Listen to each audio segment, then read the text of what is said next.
All right, folks, we've done it. I've got nothing but good news today. Good news is we live in a dystopia. We can no longer say a dystopian future.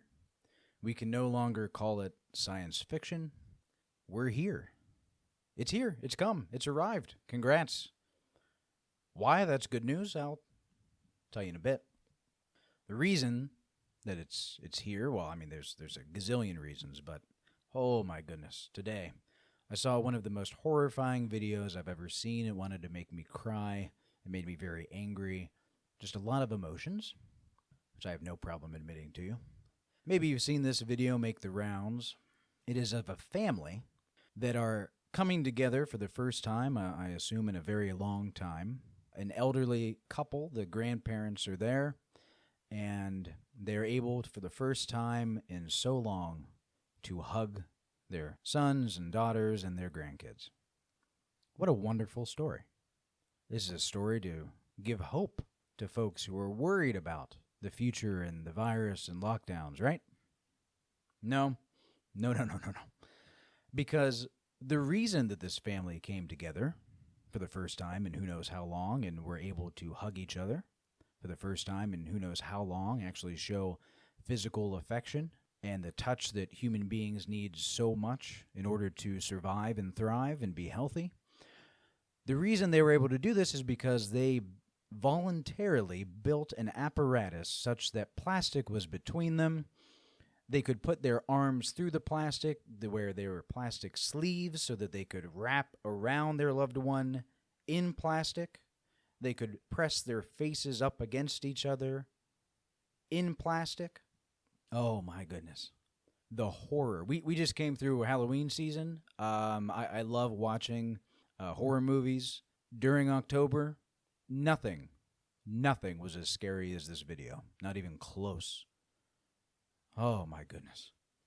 It's unbelievably sad. It's infuriating. And it is just frightening.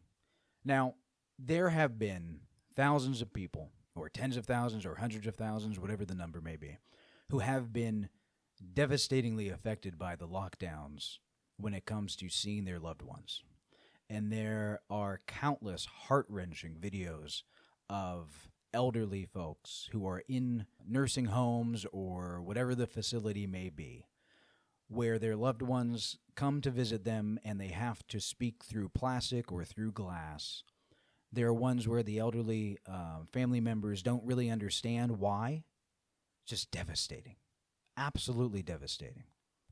You know, to have an elderly family member who is might be in the last year of life, the last few months, and this is their life, basically trapped in a prison, not even able to touch their family members, to feel that warmth and that love that, again, we as humans need so much.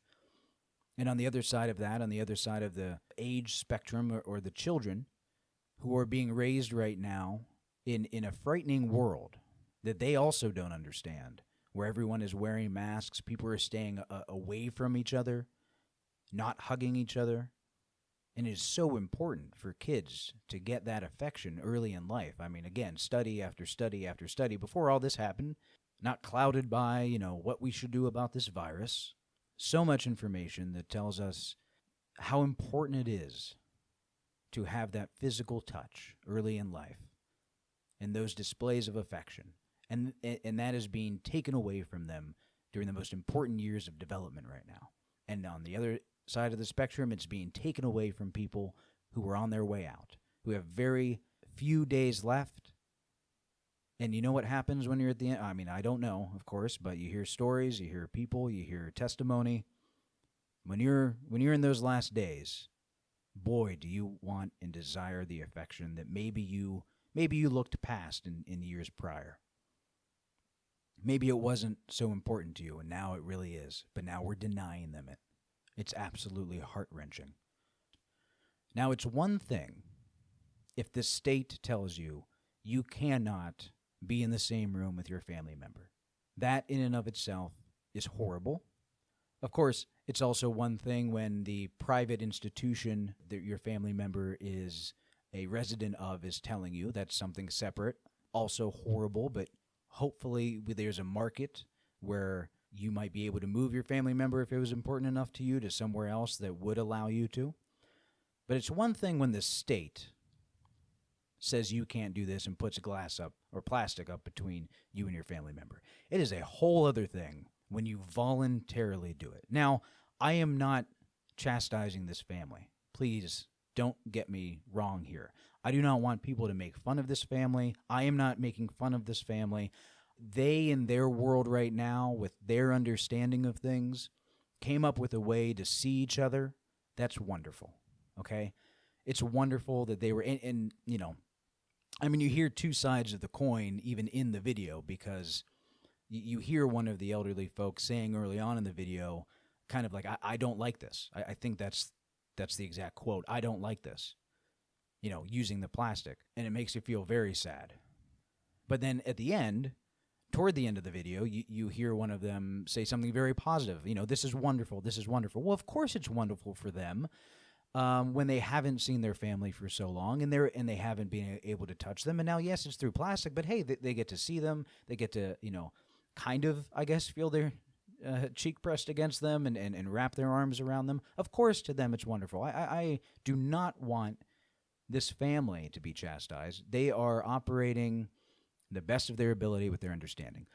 I would love for someone to educate them, to take them away from the world of fear.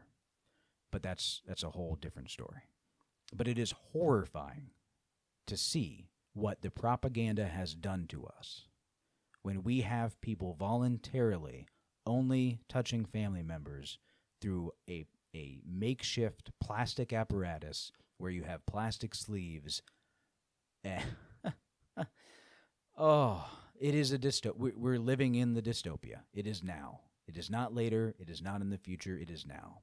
Of course, when the government tells you that you have to close your business, that you're not essential, that you have to stay in your house, that there's a curfew, you know, that you can't see your family members, that you have to wear a mask on your face, that you have to have a negative test, or you have to have a vaccine in order to engage in commerce of one way or another.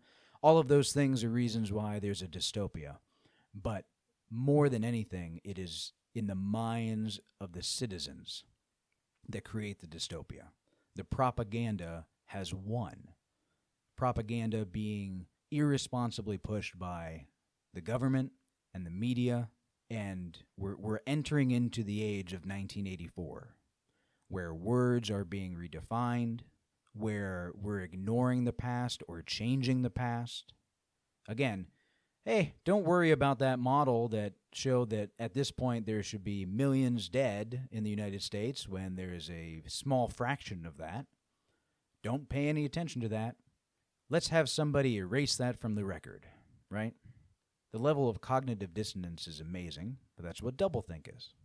We have entered into that world. And to see citizens, again, we've talked about the, you know, if you want to call them the Karens or whatever it is, and those people exist on both sides. But we've talked about where people are coming from with regard to, you know, wear your damn mask crowd.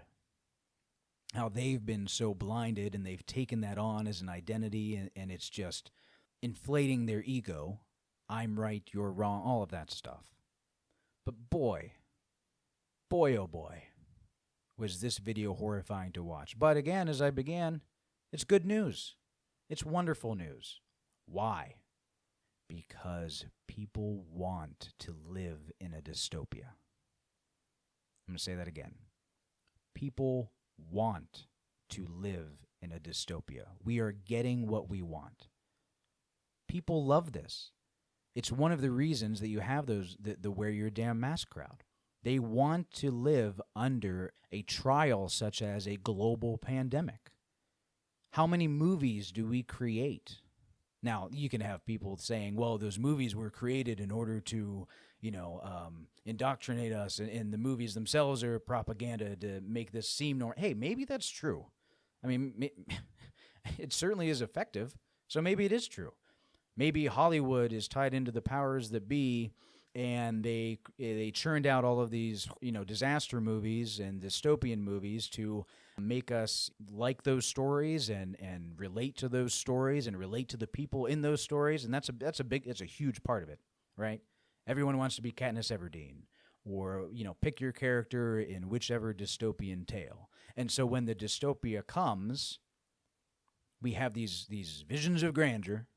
We have these stories that we tell ourselves that we're going to be the resistance, or whatever it may be, whatever side you're on, whatever character you grab onto, whatever it may be. We love it.